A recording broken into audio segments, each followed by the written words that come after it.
Roman Reigns is a heel, he's a Paul Heyman guy, and of course it happened in 2020. Do you people even realize how big this is? After years and years of people complaining about a babyface Roman Reigns, after years and years of Vince McMahon trying to push Roman Reigns down your throats, after years and years of failed attempts, Vince McMahon finally pulled the trigger. Roman Reigns is an actual heel, and on top of that, he's a Paul Heyman guy. Despite all that history with Brock Lesnar, this is huge. And nothing will ever surprise me anymore. The next thing you know, Nia Jax is having a good match and she's not injuring anyone. Okay, maybe that's a bit too far. I think we will get Yokozuna and Ultimate Warrior at Crown Jewel. Not sure about that Nia Jax not injuring part. Sounds a bit crazy. Roman Reigns is a heel and nothing will ever be the same. Believe that. What an episode, man. Not only the Roman Reigns stuff was absolutely mind-blowing, the whole episode was actually very enjoyable for the most part. I know this is a controversial opinion, but SmackDown is way better than Raw. I'm gonna talk about Roman Reigns at the end of the video, but this was honestly one of the best WWE moments I've seen in a while. And I popped hard, and there's so much potential. You can see how much WWE wants this to succeed. They got Paul Heyman. Like, this cannot go wrong, unless they'll put a needle up his ass. The show kicks off with WWE producer Adam Pearce and a bunch of security guards. And that's obviously because of the retribution. Then we see Vince McMahon in his office, and he gives him a big task. He needs to collect 3 signatures for Payback No Holds Barred match between Roman Reigns, Bray Wyatt, and Braun Strowman. And you know what, Pearce? Why don't you start with the Fiend? Vince also tells Pearce to say hello to Huskus the Pig because apparently he's a big fan. What a bad night for Pearce. Wow, what a responsibility from Vince McMahon himself. And there's a lot more stuff that happened to the guy.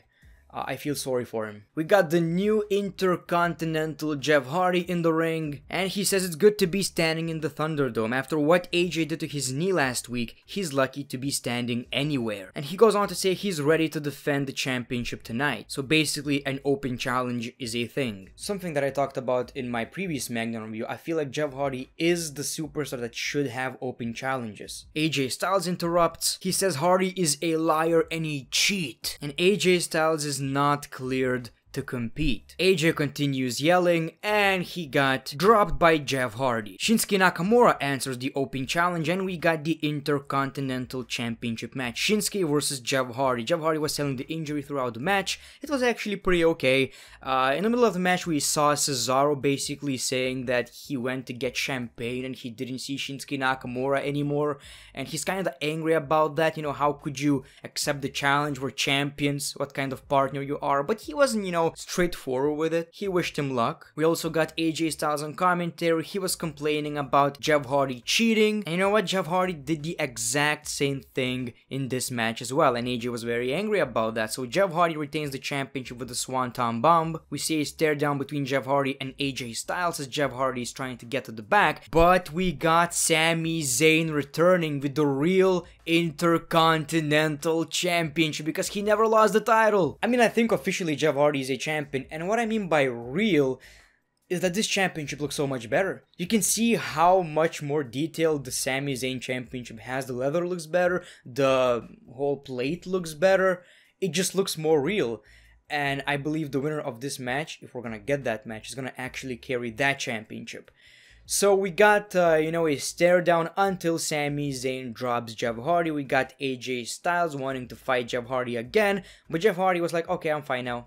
Yeah, and he didn't even sell it for some reason. What's wrong with wrestlers nowadays not selling big moves? But this is pretty big. So I'm gonna check WWE.com right now. Let's see who's the real champion. Do we have 2 champions or do we have Jeff Hardy as a champion? I'm very interested in that. Okay, let's check because I think both should be listed as champions until we get the real champion. No, it's just Jeff Hardy, which officially makes a lot of sense. But can you explain me how Sami Zayn got that championship? I like this kind of storyline. We got that with Razor Ramon and Shawn Michaels, with CM Punk and John Cena. We probably got that more times. I don't remember right now.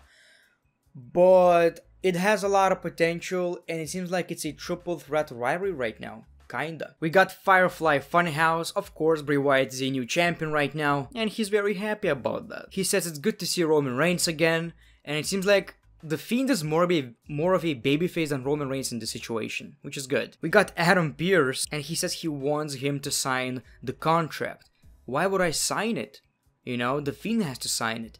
But then he's like, okay, it's interesting how he signed on behalf of The Fiend. It seems like WWE are still treating The Fiend and Bray Wyatt as two, not necessarily different people, but different characters, different egos. We got Matt Riddle in the ring, and he's calling out Baron Corbin. We got Shorty G. This led to Matt Riddle versus Shorty G, and that was basically a squash match. This whole Shorty G push is basically over a long time ago, actually. We're getting Corbin versus Matt Riddle at the pay-per-view. Do you really care? Yeah, not really, right? They showed the Talking Smack segment with The Miz and Big E, and they basically cut the best parts of it. Like, why? Most people don't watch Talking Smack, so it would be good television to show the actual segment, the whole controversy about Kofi Kingston. Not just a couple of, I think Big E you need to change. Well, I don't think I do. And that was basically the whole replay. It was supposed to be a Miz TV segment, but Big E didn't accept, so we got a tag team match, a 6-man tag team match on SmackDown. We got Bayley and Sasha, and Bayley said to Big E, some people are just meant to be only tag team champions. And this obviously triggered Sasha Banks, so this is building. We got Pierce knocking on Roman Reigns' door. That actually happened a couple of times during the show, and Roman Reigns never answered the door. We got Bayley and Sasha Banks in the ring, and Bayley apologizes to Sasha Banks. She says it's her fault that she lost the championship. It was a mistake for allowing you to challenge Asuka. Basically, Bayley is gonna be the heel one in my opinion. She's very delusional, and you can see Sasha Banks not being happy. But at the end of the segment, it basically led to, okay, we're still friends, and Nia, Shayna, I'm gonna retain my tag team championship. A lot of passive-aggressive stuff between these two. It's building, and I'm pretty sure in a couple of months at least, we're gonna get this match finally, and I cannot wait. This has been a pretty decent build. Also, I like the detail, I didn't even think about it. Sasha Banks never successfully defended the Raw Championship. Even if she did, she lost the championship the next month. Pierce is looking for Braun Strowman, but so is Drew Gulak. He wants payback for last week. He hits Braun Strowman with a steel chair. Strowman just doesn't feel anything. Gulak threw the chair to Pierce. And of course, Braun Strowman was not very happy about that. He will sign the contract only if he will get a match against Drew Gulak. Sounds fair. Like I've said, tough night for Adam Pearce. We got Nakamura, Cesaro, and Sami Zayn reunion. Sami Zayn is all happy to see his friends. He acts like nothing happened. He never left. But Cesaro and Nakamura don't feel the same way, and they ask him to leave. I mean, their whole argument was that when you left, we actually won championships. And that is a great point. And I feel like Sami Zayn is actually gonna be on his own. And maybe he should win the Intercontinental Championship for real. I feel like that would be a pretty good heel run. Of course, Braun Strowman absolutely destroys Drew Gulak. This push is over as well. Forget about it. I mean, I get it, but there are a lot more jobbers that you could use. And of course, Braun signs the contract. Then we got Kalisto versus Cesaro, in which Cesaro won the match because Lucha House Party were arguing again. This Lucha House Party thing is just not working, let's admit it. Adam Pearce says he could not reach out to Roman Reigns, and Vince was not very happy about it. What about I use you to knock the door of Roman Reigns? The message was clear. He needs to get into Roman Reigns' office. Or I should say locker room. It was great writing because now you have to watch the show to see Roman Reigns. We got Nikki Cross talking to Tamina. We got Alexa Bliss. She changed her look. She basically looks more crazy now. And you can see she's trying to copy The Fiend without even realizing it. So I believe she might be turning into Sister Abigail. It's definitely interesting. I mean, she looks like that chick from Marvel movies, I think. Dude, I don't watch these. Joker's girlfriend. So we got Heavy Machinery and Big E versus Miz, Morrison, and Sheamus. That was actually pretty okay. but they never tagged Sheamus and then accidentally hit him, so he was like, I'm leaving, fella. I don't belong in this match. I'm one of the top WWE superstars. So he leaves, and of course Big E and Heavy Machinery won the match. Adam Pearce got into Roman Reigns' office, he's talking to Roman, and he's scared, he's confused. He's looking at Roman, he's looking somewhere else. Roman says he's not signing as he wants some changes to the contract. He guarantees to be in the match on Sunday and to break everyone, then leave. He also guarantees to win back the Universal title, which he never lost in the first place. Roman says that is not just a prediction, that is a spoiler. The camera shows Paul Heyman sitting down next to Reigns, smiling, and Paul Heyman says, believe that.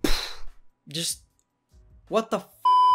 Like, seriously, what the f*** is happening, dude? This is f***ing crazy. Roman Reigns and Paul Heyman. Like, they actually tried to make us feel during this Roman Reigns and Brock Lesnar segment this is a possibility, but we all knew it's not gonna happen. It finally happened. Roman Reigns says, you know, not a prediction, a spoiler. Paul Heyman believed that. Like, could it be any better, dude? That is the best heel turn I've seen in a while. That is the most important heel turn we got in many years. Finally, WWE decided to do it. I mean, they probably realized, okay, we're doing just fine without Roman Reigns being the babyface. We have Drew McIntyre for this, and people actually love McIntyre. I mean, it didn't work with Seth Rollins, it didn't work with Roman Reigns. They got booed after a couple of months with a championship. And I get that Drew McIntyre is not with actual fans, but I don't feel this... I don't want Drew McIntyre to lose the championship, and I see most people not wanting that as well. Like, people appreciate Drew McIntyre as a champion because he's genuinely entertaining as a babyface, very relatable, and he's just a nice guy. People are happy for his success, and he had that history with the WWE. He got fired, and he was never the chosen one, actually. So people appreciate Drew McIntyre. It was never the same with Roman Reigns because it always felt forced. Why am I talking so fast? So I really like what happened right here. The whole camera move, just perfect. And it's been confirmed. Roman Reigns is a bad guy. Now you may say, well, maybe they should have said it for the crowd, but I mean, it's still pretty good. People would cheer that anyway, so it would kind of ruin the moment a little. So I'm okay with it. I feel like I'm interested. I really want to see that match, and I'm gonna talk about that match in my predictions video. Thank you for watching The Great One. Peace, love, and hugs. It's been a pleasure.